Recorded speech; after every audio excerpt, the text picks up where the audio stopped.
Inisyuhan na sina Atong Ang at Gretchen Barreto ng Immigration Lookout Bulletin Order.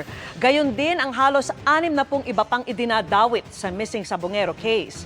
Isa sa kanila ang nakalabas na ng bansa. Pag-aaralan naman ang paghingi ng precautionary hold departure order sa korte.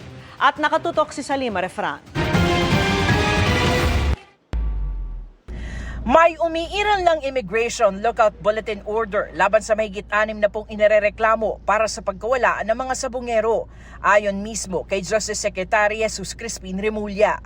Mga binanggit ni Patidongan have been issued lookout bulletins already. Kabilang sa mga inisyuhan niya ng negosyanteng si Charlie Atong ang aktres na si Gretchen Barreto, si dating NCRPO Chief Jonel Estomo at nasa mahigit 50 pinangalanan sa mga reklamo ng mga kaanak ng missing Sabongeros. Kasama rin sa nasabing reklamo si Patidongan at maging ilang pulis na idinawit niya sa kanyang salaysay. Bagaman hindi pinagbabawal ng Lookout Bulletin Order ang paglabas nila ng bansa tulad ng sa isang hold departure order, nire-require niya ng immigration na iulat sa Justice Department ang paglabas o tangkang paglabas sa bansa. Yung may isang umalis ng bansa, ewan ko na kung nakabalik na. Sir, is he a main player? Isa po sa mga alpha members? Kapatid siya ni Atong Ang. Kinukuha pa ng GMA Integrated News ang panig ni Ang, Barreto at Estomo.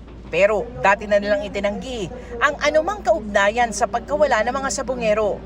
Ayon pa sa DOJ, malapit na silang maglabas ng mga subpoena para sa preliminary investigation sa mga reklamong multiple murder, kidnapping with serious illegal detention at iba pa laban sa respondents.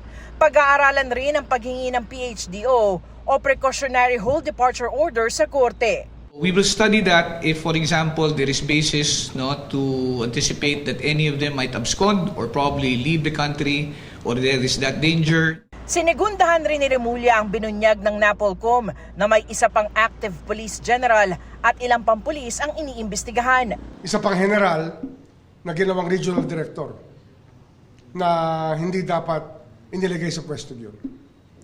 Kasi siya yung nagbigay ng tulong at ayuda sa mga suspect dito sa missing Sabongeros case. Samantala, magkakaroon ng recovery periods ang divers ng Philippine Coast Guard sa patuloy na paggalugad ng Taal Lake para sa mga labi ng mga nawawalang Sabongero. Delikado na raw kasi sa kalusugan ng estado ng lawa.